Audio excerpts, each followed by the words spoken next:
नमस्कार, मी विजयाज रेसिपीमध्ये आपलं स्वागत आहे. तर आज मी केलेले आहे विड्याच्या पानांचा मुखवास.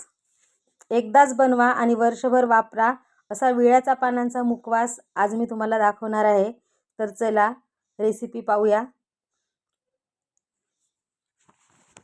तर विड्याच्या पानाचा मुखवास करण्याकरिता इथे मी ताजी माझ्या घरच्याच वेलाला लागलेली विड्याची पाने घेतलेली आहे. मीडियम साईजचे मोठ्या आकाराचे असे पूर्ण 200 विड्याचे पाने इथे मी घेतलेले आहे. 200 विड्याच्या पानाचा मुखवास इथे मी तुम्हाला दाखवणार आहे. तर छान ताजी अशी विड्याची पाने मी तोडून घेतली आणि छान स्वच्छ असे धुवून घ्यायचे 2-3 पाण्याने, कारण धूळ असते पानांवर, त्यामुळे छान धुणं खूप महत्त्वाचं आहे. संपूर्ण छान विड्याचे पानं धुवून घेतले आणि ती छान चवळ करून घ्यायची. त्याची एकावर एक पानं ठेवून असे टोपलीमध्ये मी ते काढून घेतलेले आहेत. सुकवून घ्यायची गरज नाही, पाणी असलं तरी चालते, पण थोड्या वेळ इथे मी टोपलीमध्ये काढून ठेवले. आणि याचे देठ असे तोडून घ्यायचे. देठ वापरायचे नाही, संपूर्ण पानाचे मी तसे तोडून घेतलेले आहे, पण एखादी राहिलेले पाहून घ्यायचे आणि देठ तोडून कात्रीने हे विड्याचे पानं कापून घ्यायचे. मोठेच तुकडे करायचे, एकदम बारीक करायची गरज नाही.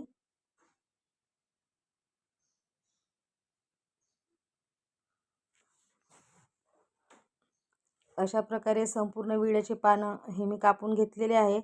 पूर्ण मेजरमेंट आणि मापासहित संपूर्ण इथे मी तांबूल केलेला आहे. म्हणून व्हिडिओ तुम्ही न स्किप करता संपूर्ण पहा, म्हणजे तुम्हाला संपूर्ण पद्धत याची समजेल. तर संपूर्ण विड्याचे पानं मी अशाच प्रकारे कापून घेतले आणि एक स्टीलचं भांडं घेतलं आणि त्यामध्ये 1 प्याला पाणी घेतलं. थंड आपलं गार पाणी घ्यायचं आणि त्यामध्ये 1 पाव किलो साखर पिठी करून घेतली त्याची आणि ते पाण्यामध्ये टाकून घेऊया आणि मिक्स करून घ्यायचं. मी साधी साखर घेतलेली आहे, पण या ठिकाणी तुम्ही धागा मिश्री किंवा खडी साखर घेतली तरी चालते. 1 चम्मच एवढा चुना घेतलेला आहे. ती छोटी चुन्याची जी पुडी मिळते 1 रुपयाची, ती पूर्ण इथे मी वापरली आहे. आणि 1.5 चम्मच कात टाकलेला आहे पानाचा आणि 3 चम्मच चमन बहार, जी पान मटेरियलच्या दुकानामध्ये मिळून जाते आपल्याला, ती चमन इथे मी टाकलेली आहे 3 चम्मच. हे असा डब्बा असतो. थंडाई आहे ही, पाव चम्मच एवढी थंडाई टाकली आणि मापाने 150 ग्राम गुलकंद आहे. हे गुलकंद मी घरीच केलेलं आहे, देशी गुलाबाच्या पाकळ्यांनी, पण जे बाहेर मिळते ते गुलकंद तुम्ही वापरलं तरी चालेल.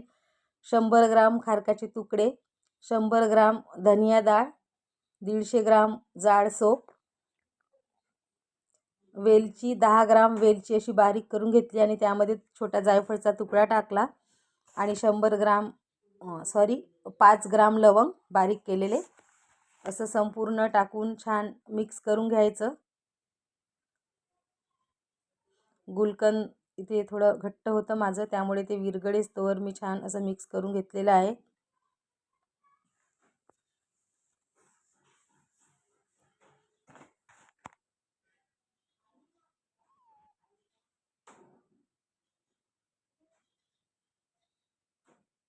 संपूर्ण मिश्रण छान मिक्स झाल्यानंतर जे आपण कापून ठेवलेले विड्याचे पानं आहे ते टाकून घ्यायचे थोडे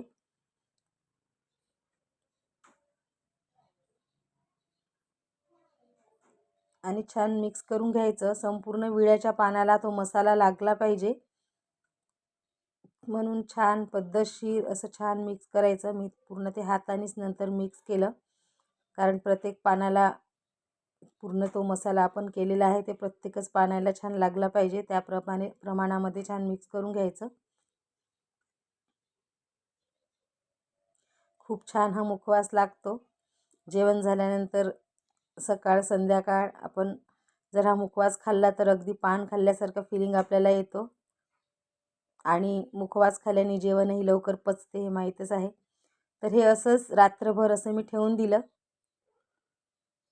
दुसऱ्या दिवशी सकाळी हे रात्रभर तसंच राहिलं आणि दुसऱ्या दिवशी सकाळी झाकण उघडलं मी, पाहू शकता हे छान असं मुरलेलं आहे. संपूर्ण जिन्नस हे एकजीव झालेले आहे. आता हे असंच छान पसरट भांड्यामध्ये, ताटामध्ये किंवा परातीमध्ये पसरवून घ्यायचं छान. खूप जाडसर असं दाटसर पसरवायचं नाही, म्हणजे लवकर छान वाळलं पाहिजे हे.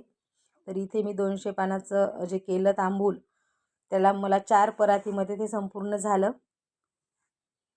पातळ पातळ छान पसरवून घेतलं मी.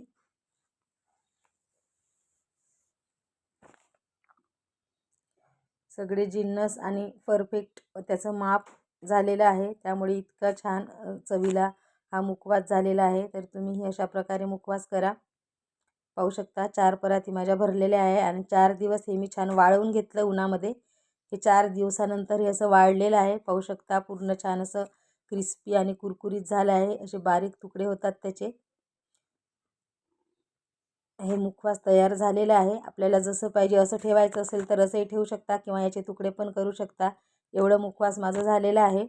तर ही रेसिपी कशी वाटली नक्की मला कमेंट करून सांगा. आणि नक्कीच ही रेसिपी जर आवडली असेल तुम्हाला तर माझ्या व्हिडिओला लाईक करा आणि इतरांसोबत शेअर करा.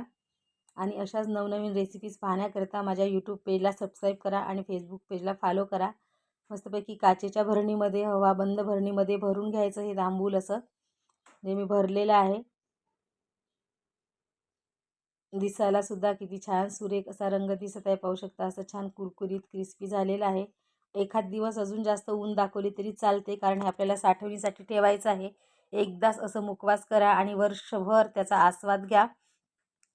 आपल्याला पानदानामध्ये काढायचं असेल किंवा खाण्यासाठी काढायचं असेल तर थोडं असं काढायचं आणि यावर जर आपल्याला आवडत असेल तर चेरी, टुटी फ्रुटी आपली टाकायची. छान गार्निश करायचं, खूप छान लागते.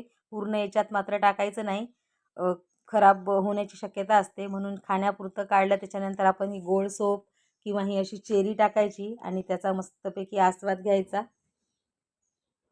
रोज जेवणानंतर 1 चमच मुखवास